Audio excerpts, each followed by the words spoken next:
Hello hi అండి.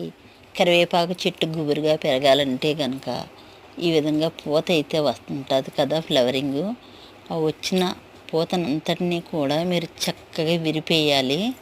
విరిపేస్తే అందులోంచి మీకు చిగుళ్ళు వస్తాయి చాలా చక్కగాని. చూడండి, వేప పువ్వులాగా అయితే ఉంటుంది.